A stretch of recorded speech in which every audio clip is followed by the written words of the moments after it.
जय गुरु जी। गुरु जी की संगत को मेरा सादर प्रणाम। आज बहुत खुशी हो रही है देख के कि ग्रेट मिक्सचर ऑफ ओल्ड संगत एंड न्यू संगत।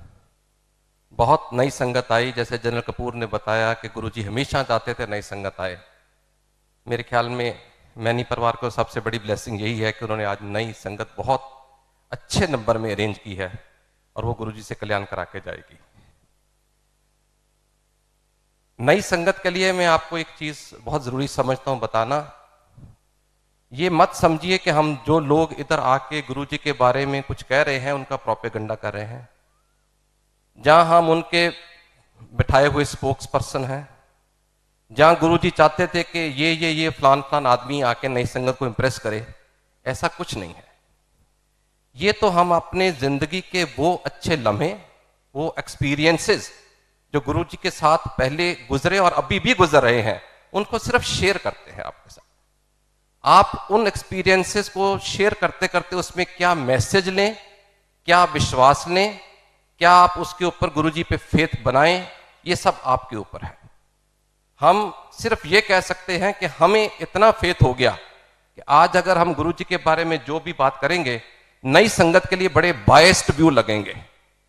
वो कहेंगे कि ये आदमी जहां तो बौंदरा है, जहां हिप्नोटाइज हो गया है। तो मैं आपको पक्की बात बताऊं कि मैं भी सर्विस करता हूं, रोज ऑफिस जाता हूं, रूटीन का काम करता हूं, मैं कभी हिप्नोटाइज नहीं हुआ। और आज तक क्योंकि गवर्नमेंट ने मेरे को नौकरी में रखा तो बौंदला भी नहीं हुआ। तो इसलिए सिर्फ यही कह सकता हूं कि गुरु जी के एक्सपीरियंसेस जो हैं हमारी जिंदगी में, जो जो हमने एक्सपीरियंस किए वो शेयर कर रहे हैं। आप उसमें से अपने तरीके से अपना मैसेज लीजिए, अपना फेथ बनाइए।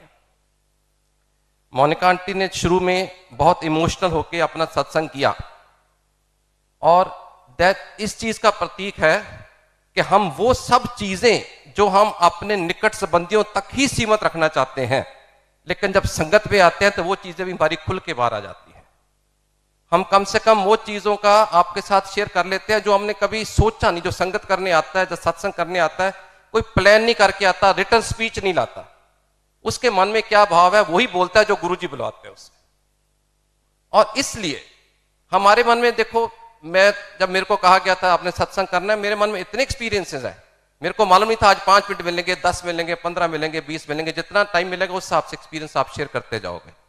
लेकिन सबसे बड़ी बात यह कि जो भी संगत यहां आती है, सत्संग के थ्रू एक मैसेज लेके जाती है। हर का अपना क्वेश्चन होता है, अपनी क्वेरी होती है, अपनी एप्रीहेंशन होती है, उसके मन में कई डाउट्स होते हैं।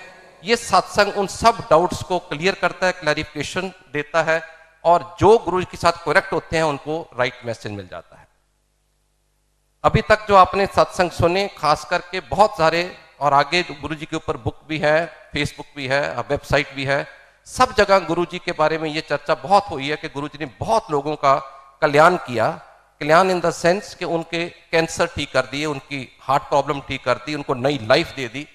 लेकिन मैं उससे हट के थोड़ा सा आपको ये बताना चाहूंगा कि गुरु जी ने रोजमर्रा की लाइफ में हर आदमी, हर औरत, हर बच्चे को उस तरीके से अपना के उसकी वो प्रॉब्लम दूर की जो आम लोग समझ भी नहीं पाते। कम से कम मेरे साथ अपना एक्सपीरियंस है।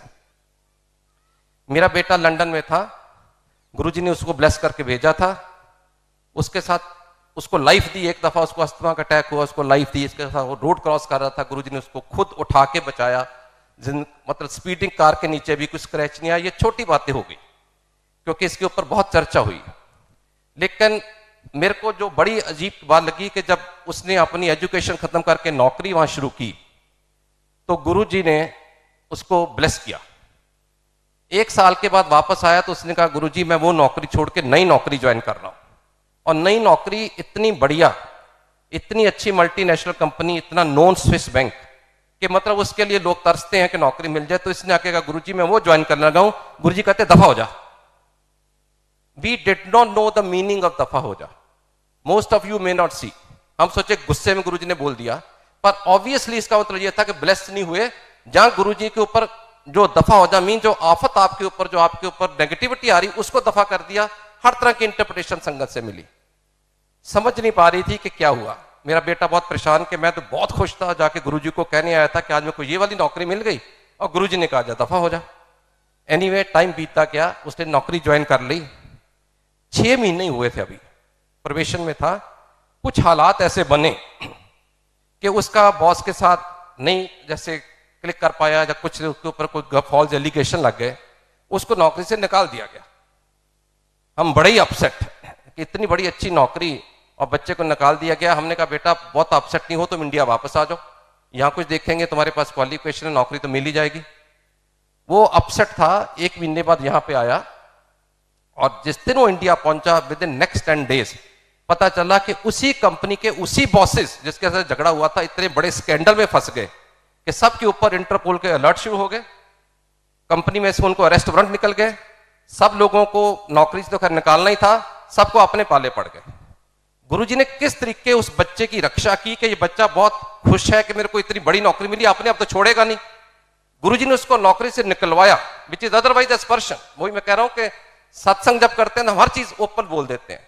गुरुजी ने उसको वहां बचाया और उसके बाद इंडिया भेज दिया कि ये तो बिल्कुल नया था, कल को इसकी इंक्वायरी होगी, इंटेरोगेशन होगी, तूने क्या क्या किया, इसको तो पता नहीं, इसको भेज दो, उसके बाद सारे का सारा स्कैंडल ओपन कर दो। तो इस तरीके की गुरुजी की महिमा, इस तरीके की गुरुजी की हमारे ऊपर बख्शिश रही। और नई संगत के लिए खासकर ये कि ये मत सोचिए कि जब गुरुजी फिजिकल रूप में थे तब भी आप हम सबको उनकी महिमा और उनकी बख्शिश होती थी। आज तक हो रही है। और मैं आपको सबसे लेटेस्ट सत्संग शुक्रवार का बता रहा हूं, परसों का।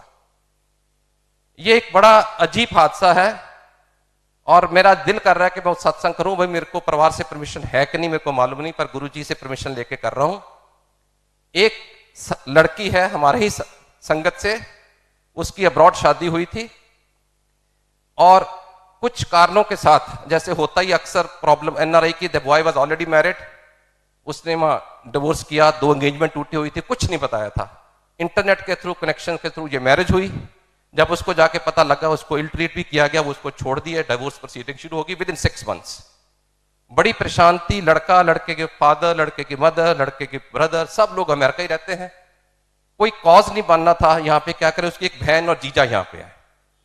इन्होंने लेने देना भी कहीं कुछ किया होता। आफ्टर ऑल लड़की की शादी करते हैं, जो आप शगन में देते हैं, जो भी जिस तरीके देते हैं, कभी कभी किसी के ब्लैकमेल टैक्टिक्स भी होते हैं।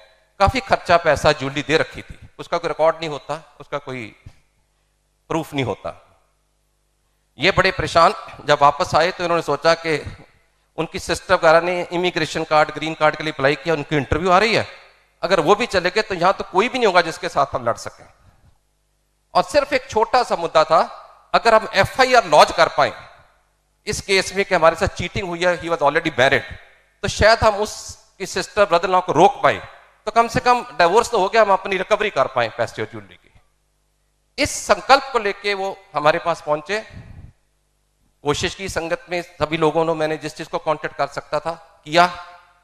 गुरुजी की कृपा से इतनी कोऑपरेशन मिली। अगर हमने पुलिस कमिश्नर को फोन किया ये मामला, उसने कहा मेरे घर आ जाओ, 1 घंटा वहां बैठ के चाय पी। अगर हमने किसी जज, हाईकोर्ट के जज साहब को बोला, उन्होंने कहा मेरे घर आ जाओ। जब मेरे एक बहुत बड़े खुफिया महकमे के हेड एंड डायरेक्टर, मैंने उनको बोला, कहते मैं तेरे घर आ जाता हूं। इस तरीके कर करा के हमने वो जो भी कार्रवाई हुई, मैं उस पर डिटेल में नहीं जाऊंगा, लेकिन एक डायरेक्टर प्रोसिक्यूशन होता है जो फैसला करता है कि एफआईआर लॉन्च हो सकती है कि नहीं। और उस केस में पुलिस कमिश्नर तक ने कह दिया था इसमें केस ही नहीं बनता, एफआईआर लॉन्च नहीं हो सकती। और लड़की को गुरुजी का सुपना था, तो फिक्र नहीं कर। और लड़की को गुरुजी पर पूरा फेथ था, परिवार को पूरा फेथ था। और ये फ्राइडे की बात है, परसों की, कि जो डायरेक्टर प्रोसिक्यूशन है दिल्ली गवर्नमेंट में, वो उसको जाके जब उसके फादर ने कहा कि आप फैसला कर दीजिए, लड़की भी डिप्रेशन में, कहते मेरे को लड़की से बात कराओ। कभी ऐसे नहीं हुआ कि कोई जिसको जानता नहीं उसको बात करके कहते बेटे तू फिक्र नहीं कर, तू ऐश कर। ऐसे मानो जैसे गुरुजी खुद बोल रहे हैं अपनी जुबान से। मेरे को ये, क्योंकि मैं इसमें इन्वॉल्व रहा हूं, इसलिए मैं बड़ा इमोशनल होकर कह रहा हूं। उन्होंने कहा, गुरुजी ने कहा, उस डायरेक्टर प्रोसिक्यूशन कहता है बेटा जा तू ऐश कर, और जब तू अमेरिका नेक्स्ट टाइम जाएगी मेरे लिए एक स्पोर्ट्स शू लेके आना। और ये गुरुजी अपनी संगत में अमेरिका वाली लोगों को कहते होते थे, किसने पूछना कि गुरुजी आप लिए क्या लाऊं, उन्होंने कहा एक स्पोर्ट्स शू ले आना। तो इस तरीके गुरुजी की मेहर हुई। और कल मंडे को एफआईआर लॉन्च होगी। मैं आपको आज सत्संग कर रहा हूं। और इस तरीके की बख्शिश गुरुजी की सिर्फ बीमारियों तक, क्योरमेंट तक, एलमेंट तक सीमित नहीं है, आपकी रोज की जिंदगी के अंदर ये आप अगर इसको समझ पाए, भाव समझ पाए, शब्द कीर्तन सुनते हैं आप, गुर पूरे मेरी राख लई, वो हमारी पूरी तरह से रक्षा करता है, पूरी तरह से हमारे साथ रहता है। सिर्फ हमें ही कनेक्शन बनाना है, हमारे में कमी कभी होती है। और जैसे कहा गया, जनरल कपूर ने अभी बताया, किसी ने कहा कि मैं शिरडी साईं बाबा होके आया, जब बाद में एक हफ्ता पहले किसी और महापुरुष के पास गया, गुरुजी ने कभी ये नहीं कहा कि आप इधर मत जाइए उधर मत जाइए। इसको मिस इंटरप्रेट मत करिए जनरल कपूर की स्टेटमेंट को। सिर्फ मतलब ये, जिस पे विश्वास करिए पूरा विश्वास करिए। गुरुजी कहते थे ज्यादा अकाउंट खोलने से, ज्यादा व्रत रखने से आप गुरु के पास, भगवान के पास नहीं पहुंच पाते। एक पे फेथ रखो, एक पे विश्वास करो। और हम जो संगत यहां बैठी है, उनका तो गुरुजी पे विश्वास है ही, तभी आए हैं। और नई संगत को गुजारिश है, एक दफा आप विश्वास करके देखिए, आपको वो मिलेगा, आप वो पाओगे जो आपने जिंदगी में सोचा नहीं होगा। जय गुरु जी।